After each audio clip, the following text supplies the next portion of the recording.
This is Josh, the presenter. The audio of the original recording was really hard to hear, so if you notice some inconsistencies, it's because you're actually listening to a voiceover. But let's go ahead and get into it. Here's Austin Yarger with the intro. Okay, ladies and gentlemen, it's time for our feature presentation. We have a phenomenal guest tonight, the founder and leader of Dream Woven Games, Joshua Marshall. He's been a huge community member for a long time. Josh has been with IGD Ann Arbor, IGD Detroit. He seems to show up to pretty much every local game dev org under the sun. If you're at an event, you'll find him there. And he has inspired so many of us for so long with the projects that he shows off seemingly every single month.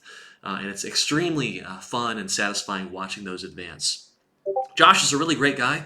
If you get a chance to work with him, you're going to want to. He's the perfect choice to talk to us about congeniality, collaboration, and how to make game projects sing. So please, everyone, welcome Josh Marshall.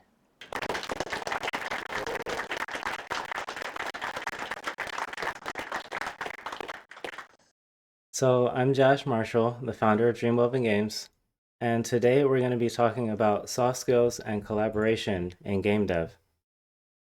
So before we get started, I realize I don't talk about the rest of my career a whole lot, so we got a couple slides on that before we get started. So who is this guy? I started making games when I was about 12 years old.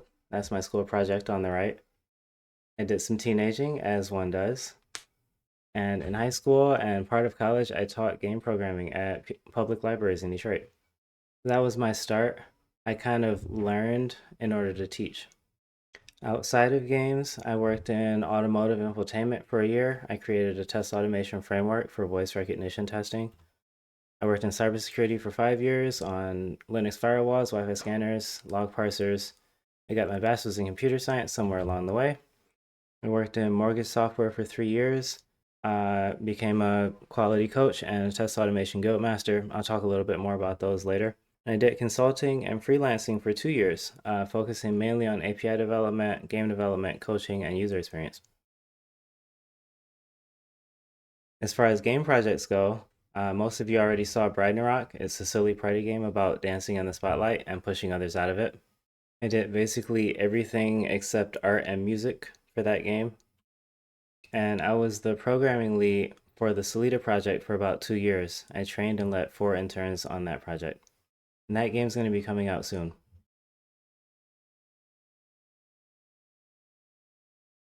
I've got a bunch of other game projects. I'm not going to talk about every single one, but feel free to come ask me about them later. And then what inspired this talk was my time as a test automation guild master. I'm going to zoom through these points. The long story short is we created a guild which is aimed at sharing best practices and collaborating to improve quality in test automation code. We scaled it from an initial group of 7 to 83 people in 6 months, and in 12 months, it was a big hit. This was what really helped me realize that soft skills and collaboration are clear strengths of mine that I can help other people learn. I've got some other hobbies as well. If you like any of these, come talk to me. So, why soft skills? Soft skills are S tier. I don't know if you guys knew that. Now, you might be thinking, like, I just want to write code, make art, make music, whatever it is you do. But I promise you, soft skills will make you better at all of that and more. If you've got hard skills and soft skills, you perform a lot better than somebody that just has hard skills. Team fit is a really big component in hiring decisions, and I'll let you in on a secret. Soft skills are a big part of that. You don't necessarily list them on your resume, but they do help you interview and they help you get offers. And anybody can build soft skills. I'm a firm believer of that. My soft skills were honestly below average even after college. But growth mindset is the most important thing. If you believe you will get better, you will practice and you will get better. I guarantee you that. But you won't improve them overnight. It's really important to keep your expectations realistic in order to stay motivated to keep practicing. So, a quick table of contents. First, we'll talk about You must be new here. We'll talk about being afraid, being friendly, and asking for help. And then we'll transition to understanding others. This is like the listening side of soft skills. We'll talk about getting clarification and receiving feedback. And then we move into being understood. This is more the speaking side of soft skills. We'll talk about giving feedback, framing, and mindset. And lastly, we finish off with a collaboration tip and save the best for last. All right, so you must be new here. You might hear that when you first start, or you might hear something like, you must be new here. Right? The tone completely changes the meaning. So, your first 90 days, anywhere you work, they can be kind of scary, no matter how experienced you are. But before you even start, you might encounter this. Yes, imposter syndrome.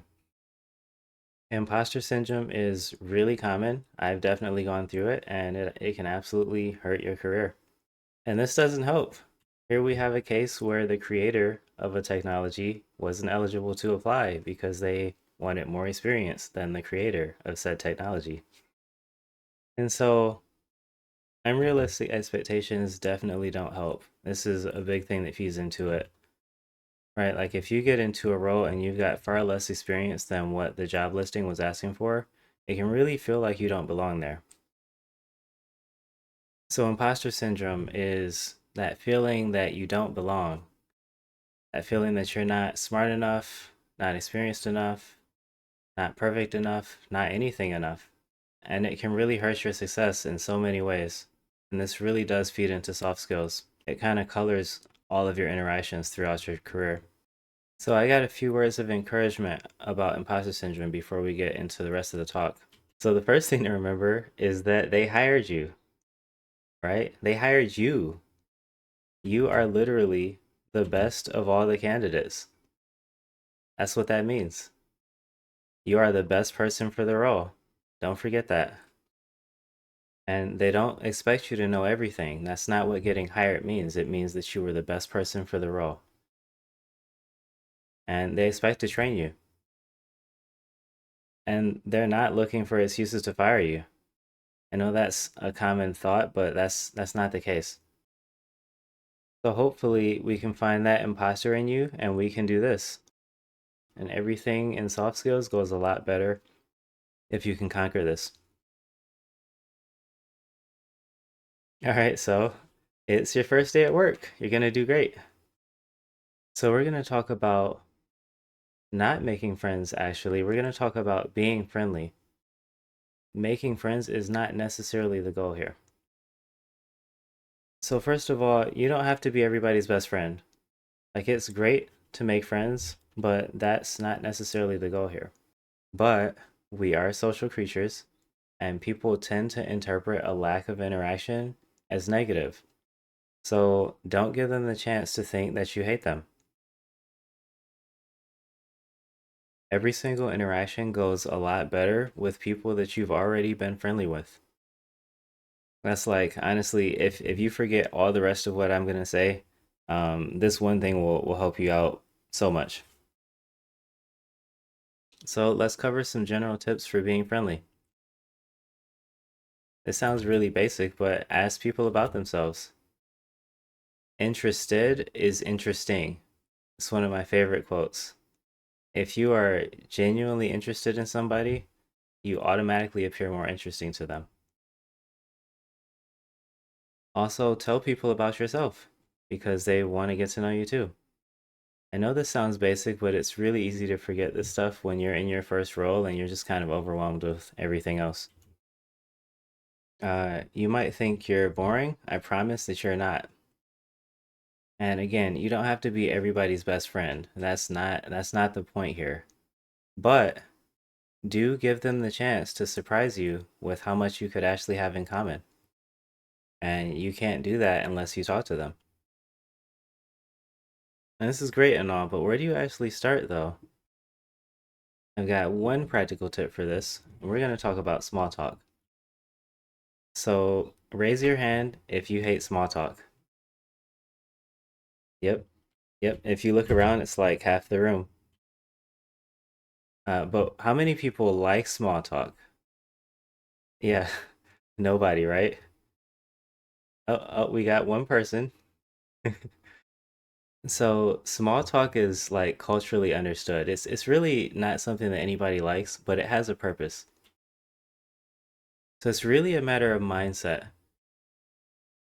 Like I know it's the most boring thing on earth, but you don't have to think about it that way. Instead, you can think about it as the gateway to more interesting conversation, right? Like it's the door that you have to open to get to where you want to be. It doesn't have to be empty platitudes all the time. I know that's what we think about, but it doesn't have to be. You can totally turn it into a tool to invite connection.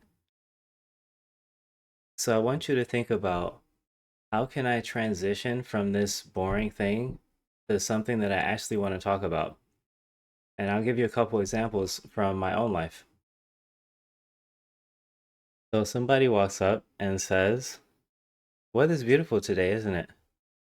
And my response, after having a game plan, was, "Yeah, this is perfect weather for roller skating." I told them something about myself, right? Like I just instantly turned that into something that I actually wanted to talk about.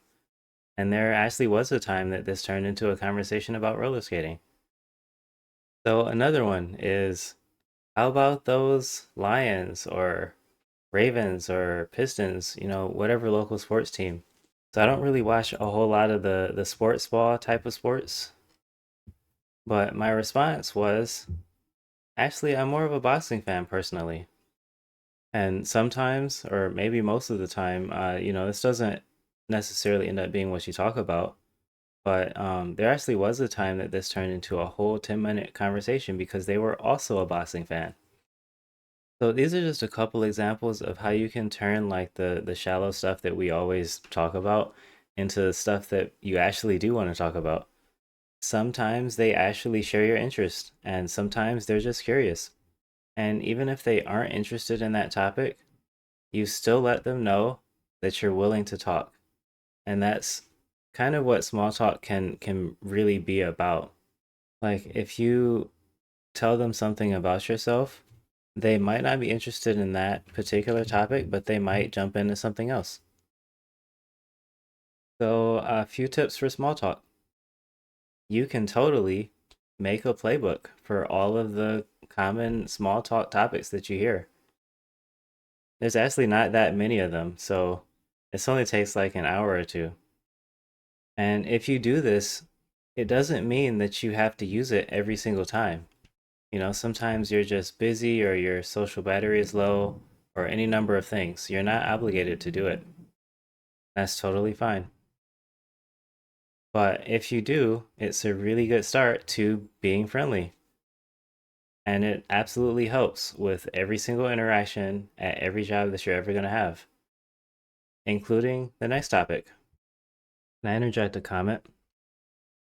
So, if you're one of those people who, like me, wants a script for how to get through the small talk, uh, Games People Play, it's a book from the 70s. Games People Play is the script for how to get through the top 60 things that you could be talking about, followed by More Games People Play. Nice. And actually, that was perfect timing because this is the questions and comment section. So, throughout the course of this talk, I'm going to be pausing for questions every so often. I'll take two questions at a time in the interest of time. And just know that there will be more stops for questions and more time to ask questions at the end. So, any questions or comments at this point? So, as far as small talk goes, is there like any way that you could, make the boring stuff more interesting in the conversation? Um, I mean, I guess you could, but I would honestly encourage you to just talk about the stuff you want to talk about, right? Like it's not boring to you if you want to talk about it. And hopefully they'll try to do the same, and hopefully you can find something that you're both interested in. Another question? Yes. What are your thoughts on conversation pacing, like talking at a different speed that somebody else talks? So that's actually really challenging, and I'm not that great at it. Like some people talk really fast, and so for me, I think it's a matter of trying to find that window where I should be talking, and sometimes honestly, you got to cut them off. Like I know it feels a little bit rude, but if that person is a fast talker, believe me, they're used to being cut off because that's the only way you get a word in with them. So what if you're the fast talker and the other person's the slow talker? Like you try to make sure to give them pause or so I'm actually really glad you asked that because you can totally like I know this is hard if you're a fast talker, but you can totally ask them a question. Like you can take a break and ask them a question. If you're talking about something, you can ask them a question about whatever you're talking about. Or you can ask them a question about something else if you feel like maybe they want to change the topic. You can ask them what's on their mind. And if they're a little bit more timid, that would open up those opportunities to steer the conversation the way they want to go. All right, so we're gonna move on because we will have more time for questions.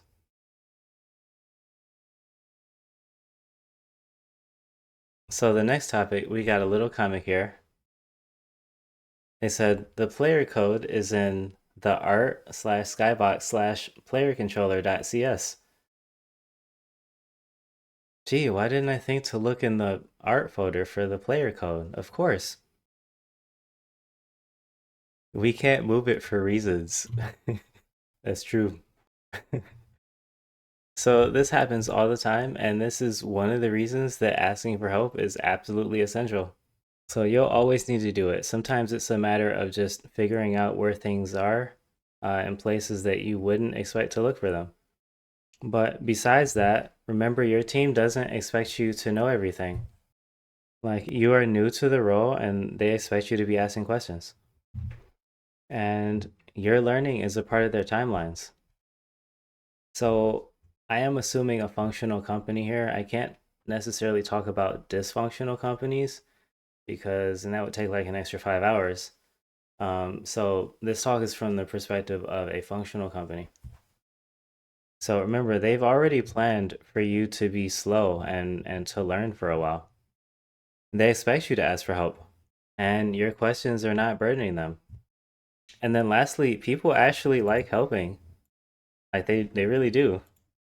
This is people the first time you ask them for help. They're like, "Yes, let me show you the things." So, a couple tips when it comes to asking for help. Ask about something specific. It's a lot easier to help when they know exactly where you're stuck. Like you can't just come up to them and say like, "Yo, how do you program?" And that's not really a helpful question. And as they're explaining, let them know if you missed or didn't understand something they said, because chances are it's going to be something that the rest of what they say builds on. And do interrupt them if you have to. Like I know it can feel rude to interrupt, but chances are whatever they say next is going to build on what they previously said. So you don't want to be stuck 3 paragraphs ago and not understanding anything. And then, as a bonus, when you ask people for help, you can use that as an opportunity to be friendly as well. Like any interaction you have, you can use that as an opportunity to learn something about them. And some more tips. So, try to spread your questions around. This will definitely help you to get to know more people in the company, especially if you're at a bigger company. And this also relieves like the individual responsibility on each person if you're asking a bunch of different people. So don't stick to one person unless they are literally the only person who knows. And speaking of that, sometimes a busy person is the only person that knows exactly what you need.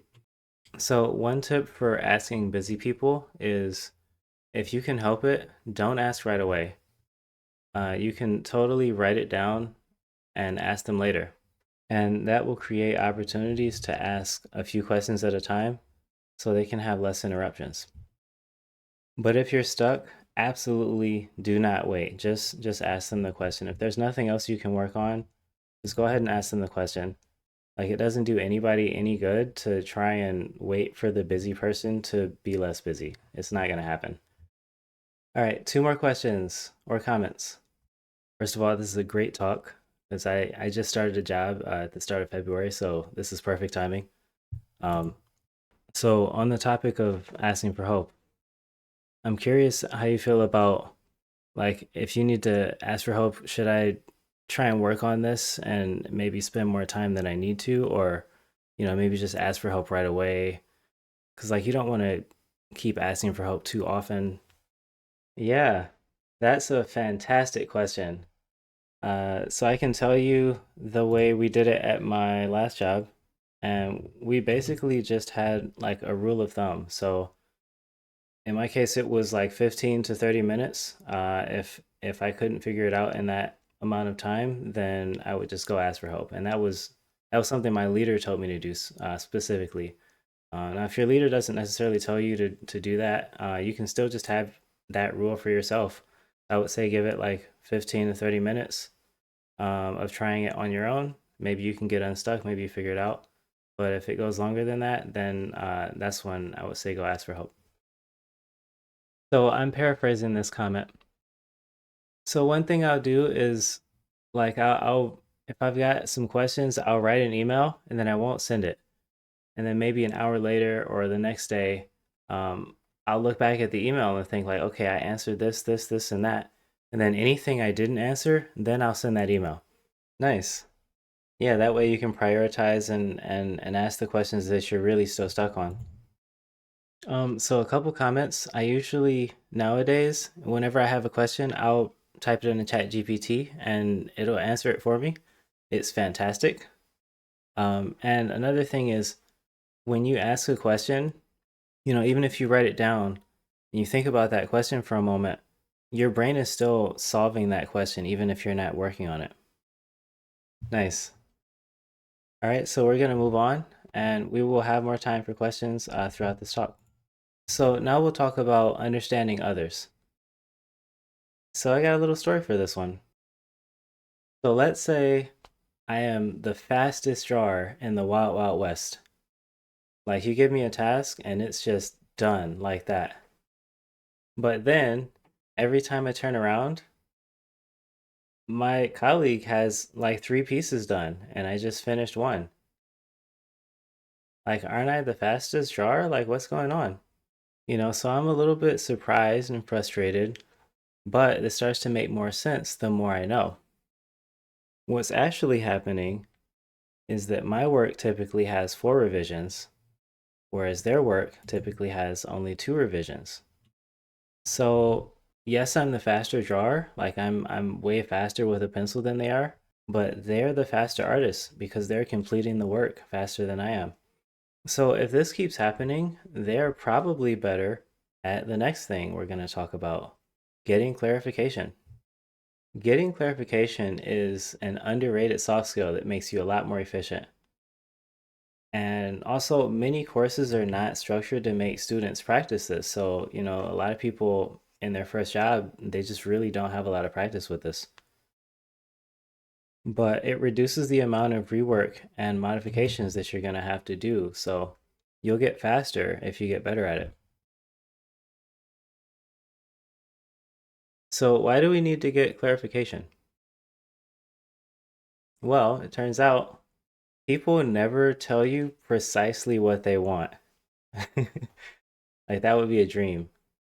What you actually get is their best approximation using whatever language comes to mind.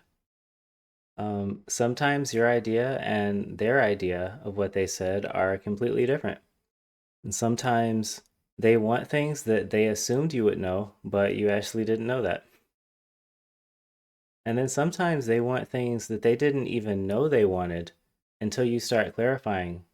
So we'll go over a little bit of an extreme example here, but it's extreme to show the point. So let's say I'm a concept artist and my task is produce concept art of a desert-themed warrior. Now, you're probably going to get a little bit better of a task description than this, but sometimes you literally do see this from clients on freelancing sites like Upwork. And what I gave them was something like this. These are the Alakir, the Redguard warriors in Skyrim. But what they actually wanted was something more like this. This is Nasus from League of Legends.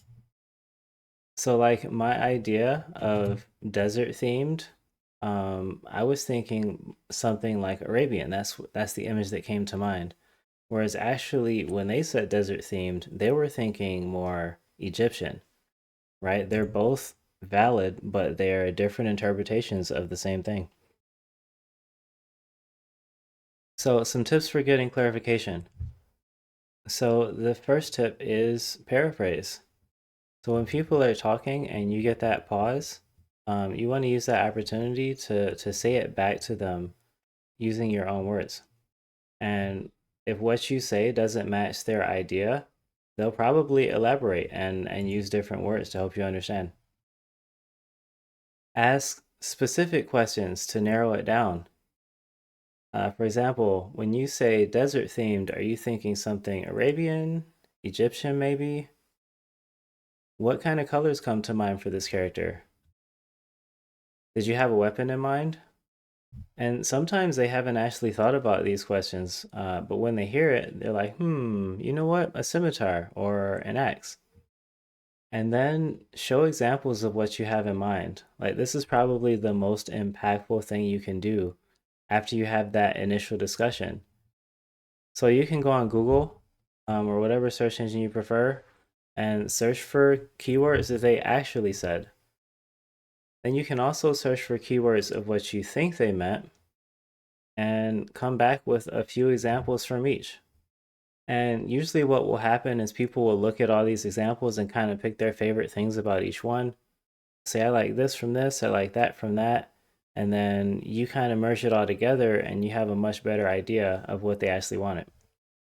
And this is not just for artists, like every single role encounters this.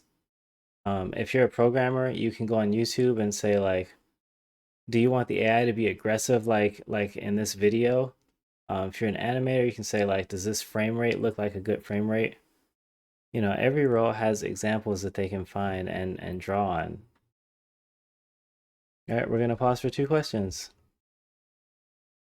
So, do you also recommend like writing down some ideas, maybe having like a conversation with them, uh, make sure that you understand things?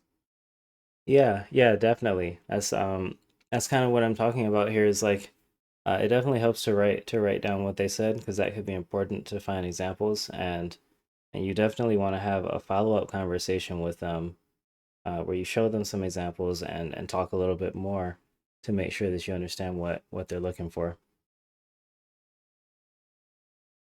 This is a comment. So as far as like working with someone, ordering work, uh, it can often be very useful to look at their background, as you can often kind of figure out what kind of art style they'll choose to go with just based on what they've worked on in the past. It can be really helpful to go for the art style that you want, and that removes some ambiguity, and you don't have to give them as much. Nice. Yeah, I like that. Those are quick. So we got one more here.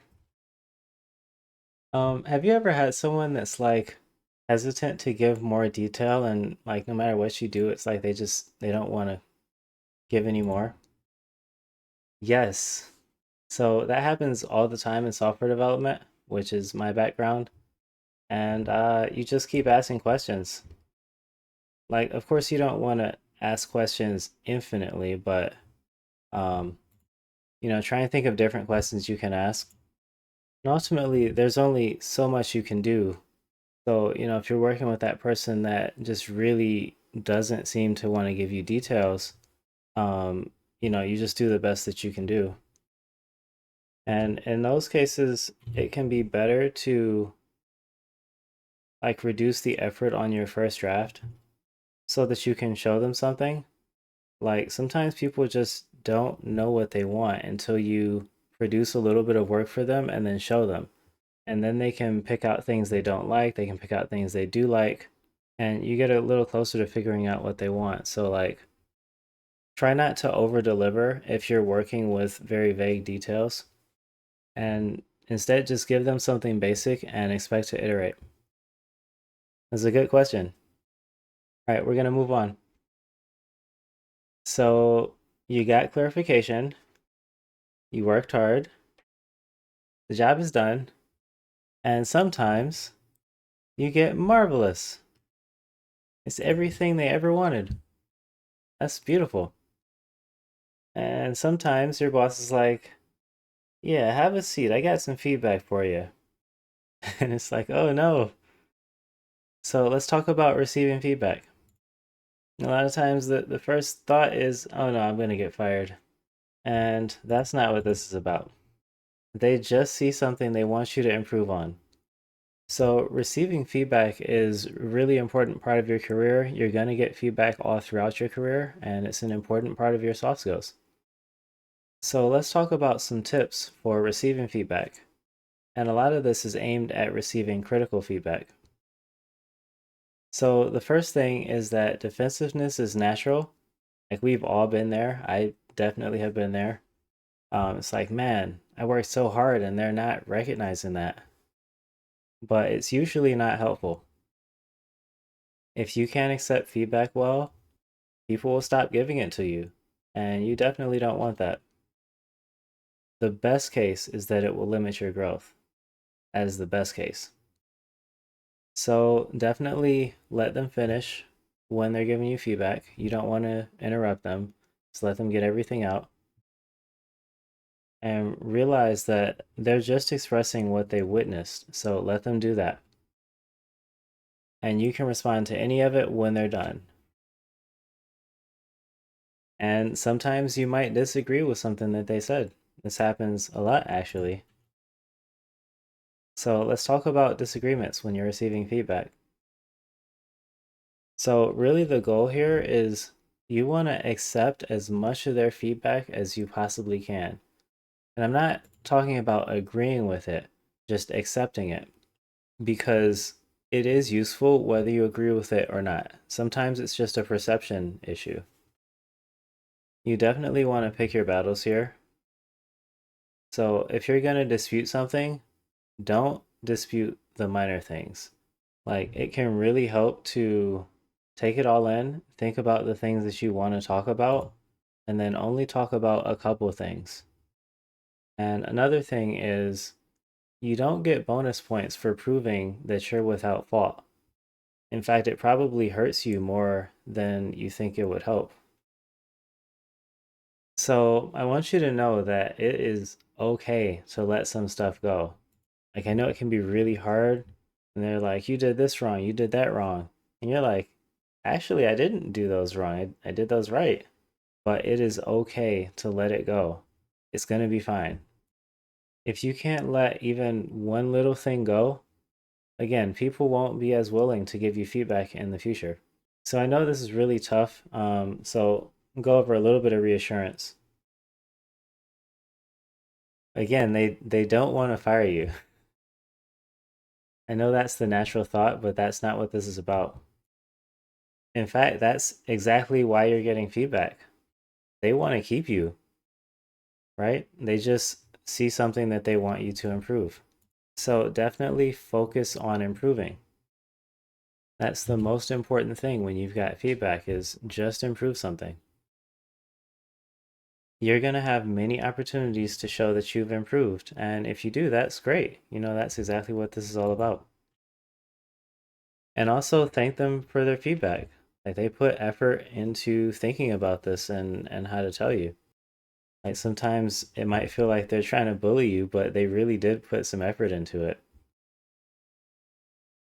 Lastly, just remember that your good qualities will outshine this. Like I promise you they will. All right, so a couple more questions here. A couple of comments from the boot camp I used to be a part of where we did workshops for how to give and receive feedback. And you're right, it is so important. And the first is And this was really hard to understand it the first time I heard it, but all feedback is true. And so, like, even here, sometimes showing a game, I've had somebody say something to me that's just flat out wrong. They say like this is happening, but that's not what's happening on the screen. So then you turn to the question, what is the truth behind it? Why did they say that? Why did they think it was that way?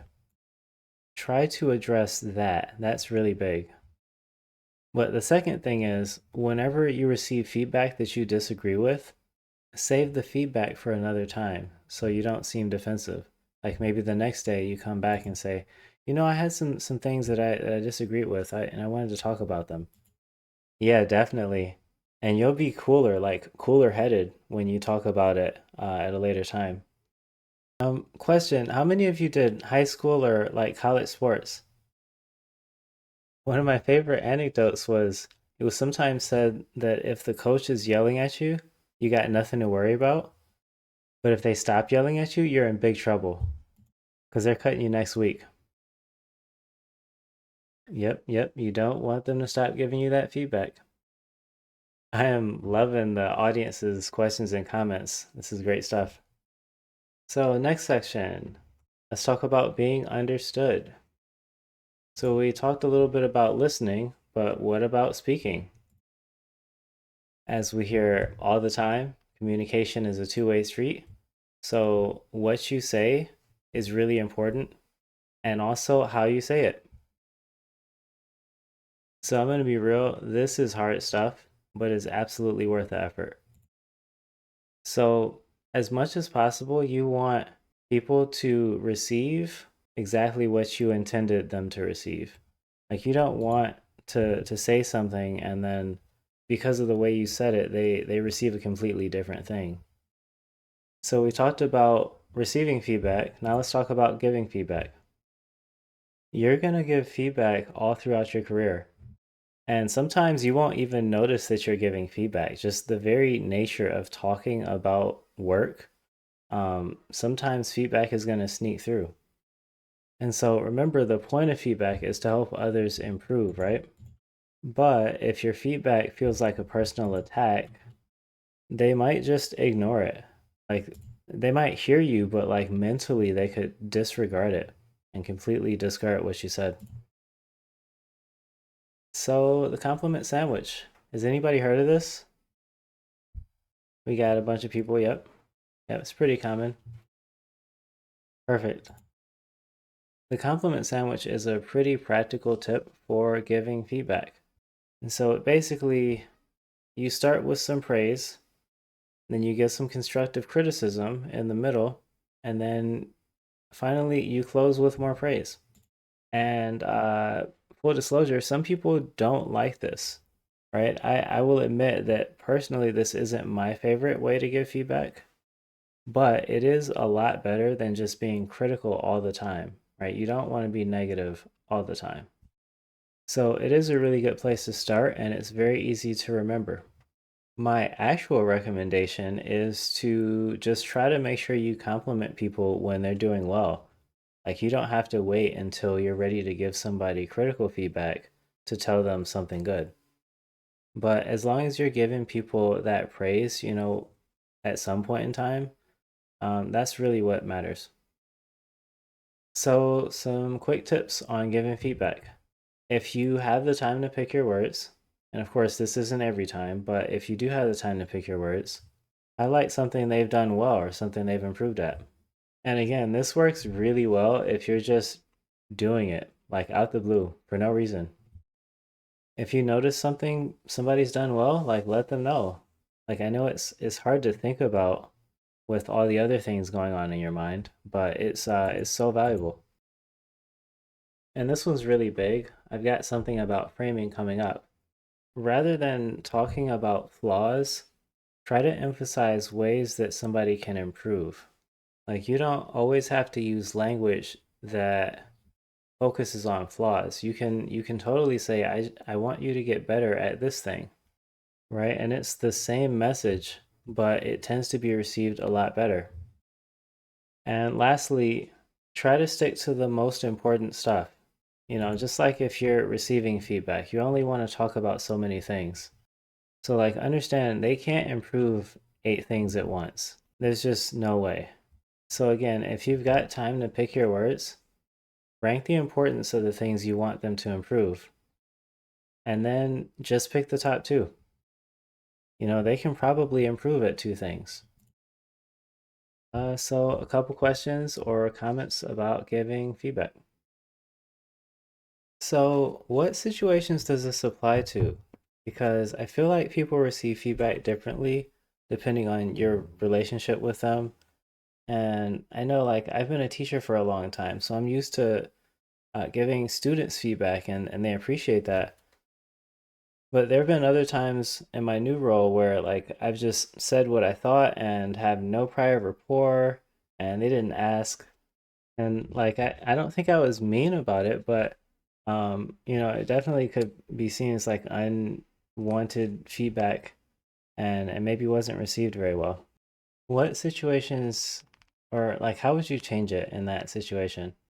Ooh, I love that question because like today we've got this thing called unsolicited feedback or comments, it's something you've probably seen before. So if it's not solicited, you definitely want to use that rapport, like you were saying. And I would say try to think about like your prior relationship with that person because there's a pretty good chance if they have come and asked for feedback in the past, then they might be more receiving of unsolicited feedback later on. Because, like, what it really says is this person is interested in improving. That's a part of their mindset. So I think your chances are better there. But like in general, like it really helps to have like a form for this or an expected time. So like if you happen to have a review with this person, then of course that's a great time to give it. But outside of like something formal, um, yeah, definitely use your discretion with that person.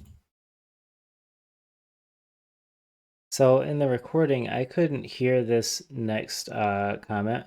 I remember it was very good, and it was so good, in fact, that it sparked a new idea, something that I had forgotten about. Yeah, I love that.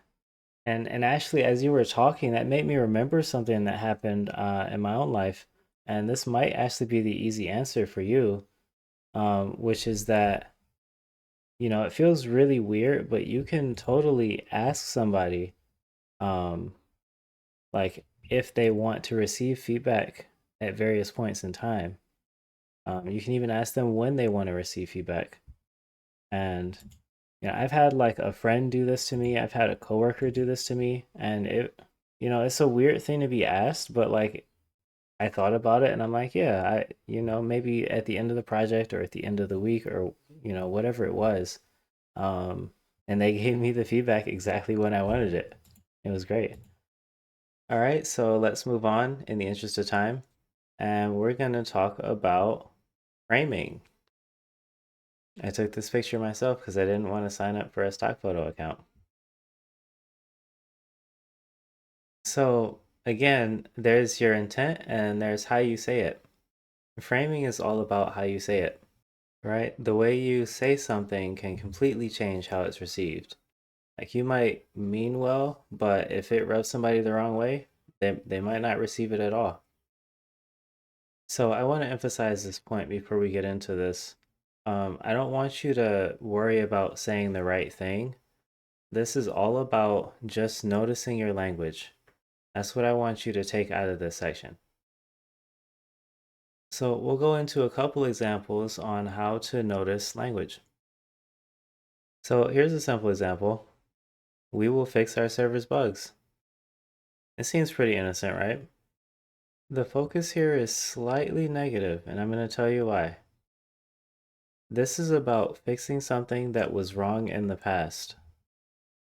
And it kind of has the mindset that like perfect is the baseline, like that's the expectation.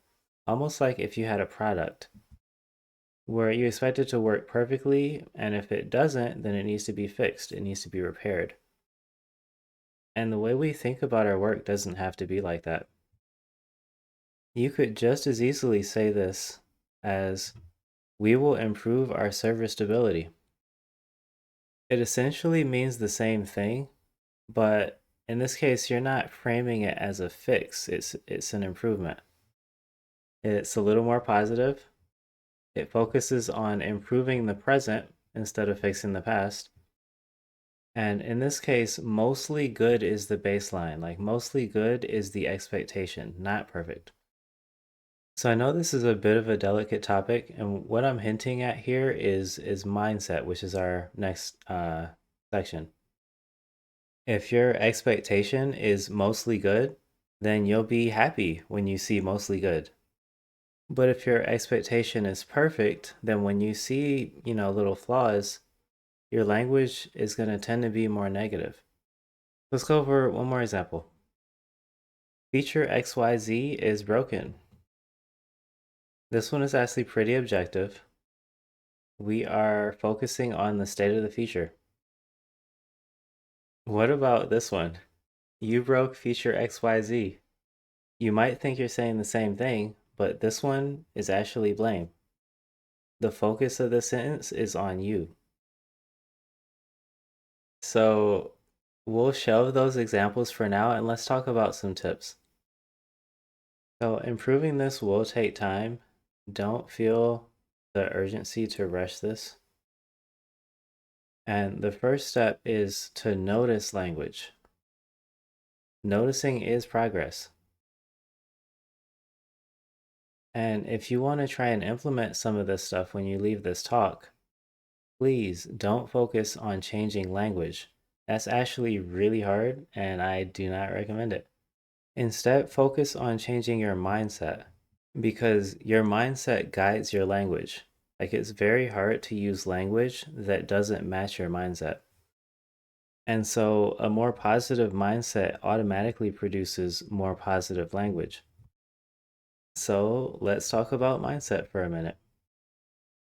Be kind to others. This is something we all generally want to do, but of course it's a lot easier said than done, right? Not everything needs to be thought of as a mistake. Everybody makes mistakes, or another way to say that is everybody does the best they could with the resources they had at the time. Like, there's a such thing as a good effort. And if you really think about that, like, they gave it a good effort, it's like you're automatically more accepting of things that you might have previously viewed as mistakes. Environments where people aren't afraid to do the best they can are environments where people improve very quickly. And you definitely want your team to be that kind of environment. And it also makes work less stressful and more enjoyable, and people like you more. And then be kind to yourself.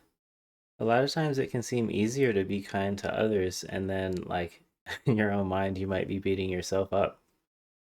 So, this goes for you as well. Not everything needs to be thought of as a mistake.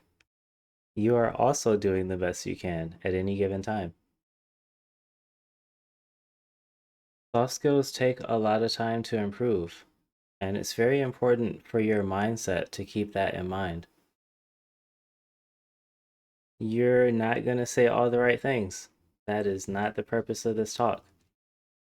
So definitely don't beat yourself up. Instead, I got a little mindset hack for you. You can absolutely celebrate that you noticed something you want to improve. Literally noticing anything that you want to improve about mindset or framing, that's already a win. Like, that is actually something you can celebrate. Every time you notice, you get XP towards the next level. Like, it's a really good analogy for this. Just noticing something gets you XP, and you don't know when you're gonna level up per se, but one of these days you'll look back and you'll be level 20. Like, yeah, I'm a lot better at this than I used to be. So yeah, you can totally celebrate that you noticed something you want to improve. And I know that sounds funny, like you're like, man, I wish I could have said that better. Like that could have came out a whole lot better. But at least I noticed. That's good. That's more XP. Like I'm making progress. So yeah, it might feel weird, it might sound weird, but you can totally do that in your head. All right, so a couple questions or comments. So this is more of a comment, and this is kind of a tip in regards to framing. So whenever you find yourself apologizing, try to take that opportunity to reframe it as thanking someone. One of my big examples is with my students, like teaching them how to communicate with a positive mindset, more positive framing. So instead of saying, "Oh, I'm sorry that you had to help me fix this issue of my code," instead you could say, "Thank you for taking the time to help me." And instead of saying, like, "I'm sorry you had to help me with this or with that," you can say, "Thank you, you've been a great help." Because it takes away the negativity and it pushes you in a more positive, like pushing forward direction. Nice. I really like that. I'm gonna have to try that. Yeah. Yeah, I'm gonna absolutely agree with what he just said as well. But the framing thing is just very important. This is more of a comment.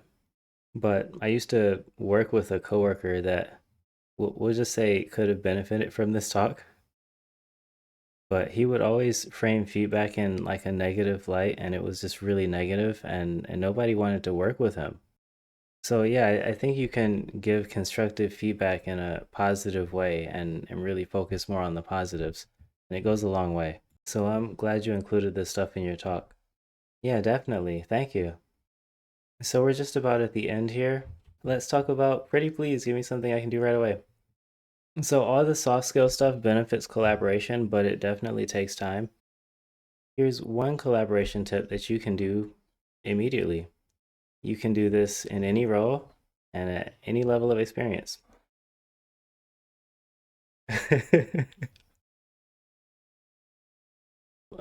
No, I meant shadow your QA testers. Shadow them.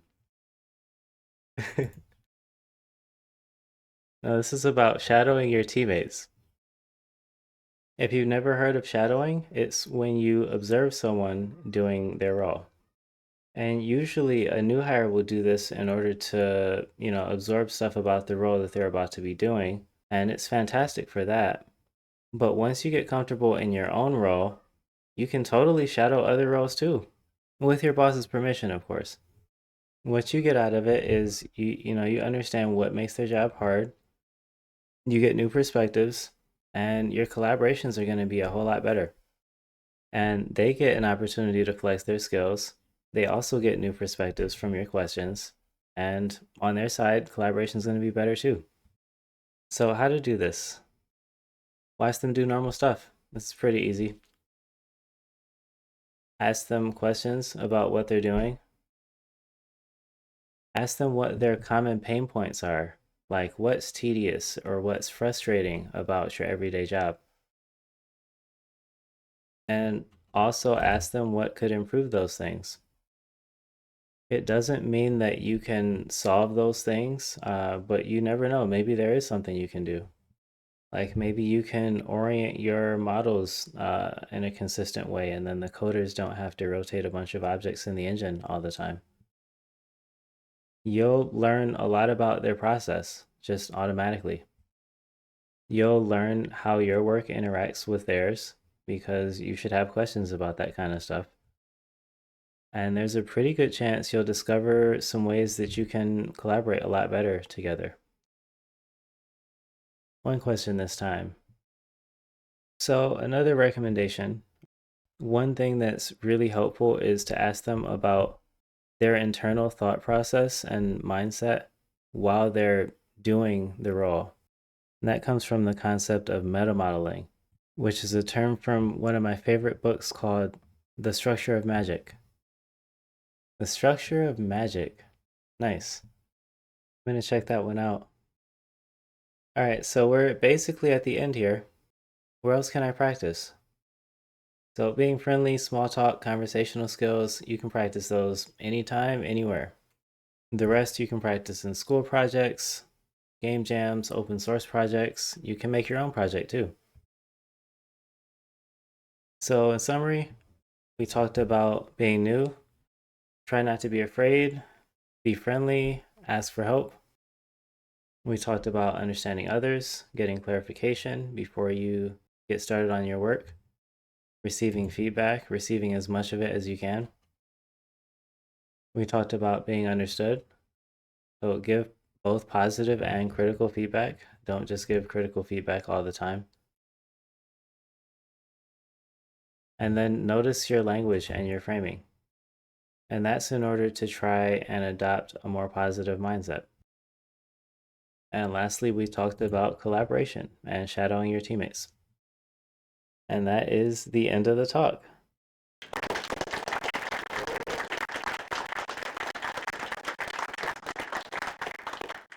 We'll do any other questions and comments. But before we do that, quick plug here.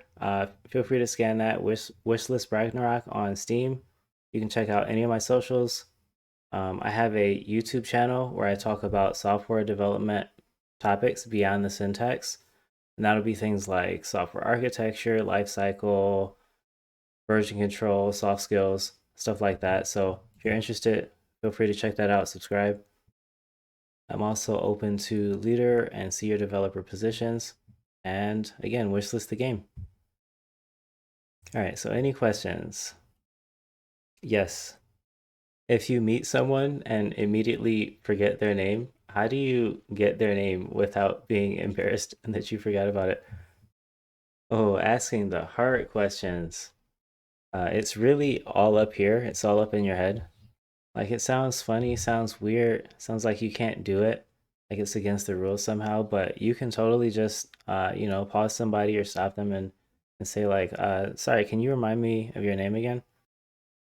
Like it doesn't people don't actually care. Like nobody's offended that you don't remember their name. Like we meet hundreds of people a year. And here we're just like the audience is laughing. We're all making jokes about different times that we've all done this. I've done it myself as well, where I didn't remember somebody's name and I was really embarrassed. And it took a long time for me to get their name again, for me to just hear it in conversation. But eventually realized I didn't have to do that. I could just ask them to remind me what their name was. Yeah, yeah. Thanks for that answer. It reminded me of something that I've gone through, and it really took the anxiety out of like a lot of interpersonal stuff, which is that like nobody's thinking about the stuff that you're worried about. And you might think like, "Oh, I said the wrong thing or I forgot their name." Like they don't care. Yeah. Yeah, definitely. Like it's so easy to think that you just committed a big sin, but when people ask me my name again, I'm just like, "Yeah, it's Josh," and I'm not thinking about it anymore. Yes. So I know this may be out of scope, but do you have any recommendations for countering the immediate limbic system defensiveness kicking in to receiving negative feedback? That's a hard question, which is why I'm giving it a slightly better answer in this voiceover. So, the limbic system, you might feel a fast heart rate, tightness in your stomach. Those things, they come from our fight or flight response, which is really designed to protect us from perceived threats. And the key word there is perceived. Perceived threats. So it's very natural for many of us, but critical feedback doesn't have to be perceived as a threat.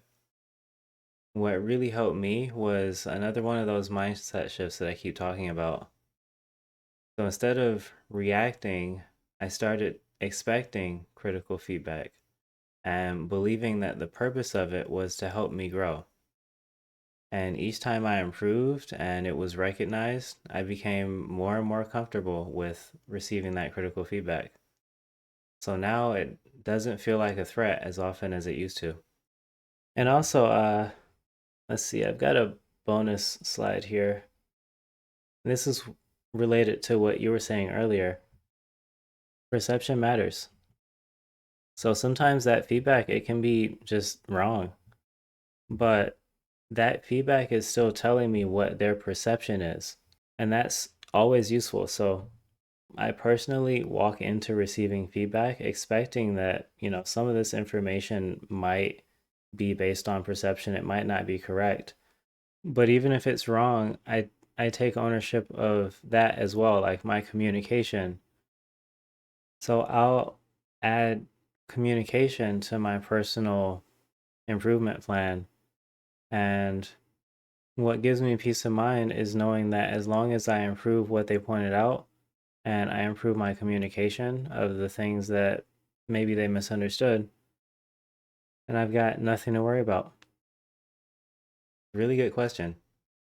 Yes, just piggybacking off that as a comment, I really think the only way to fix that knee jerk reaction, which is like the heart racing, is mindfulness and kind of meditation and like really learning to observe your emotions and listening to what's being said before you react to it.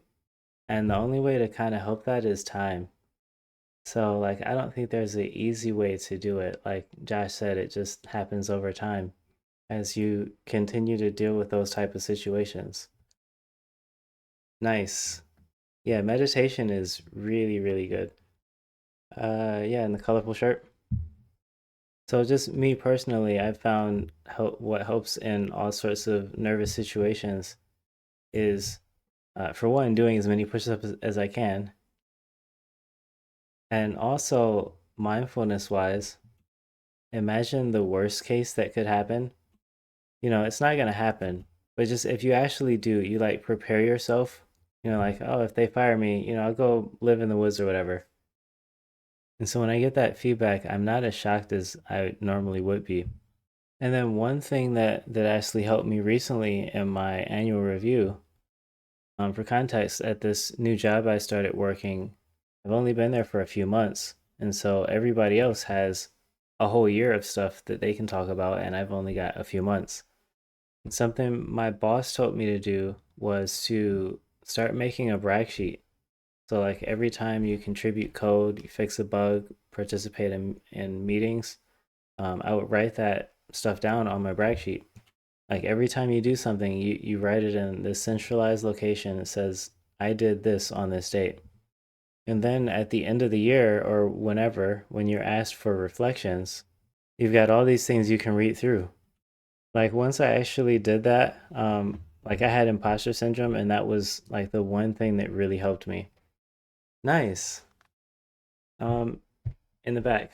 So I wanted to return to a point that you had earlier, on one of your slides where you said like you can't put your soft skills on your resume.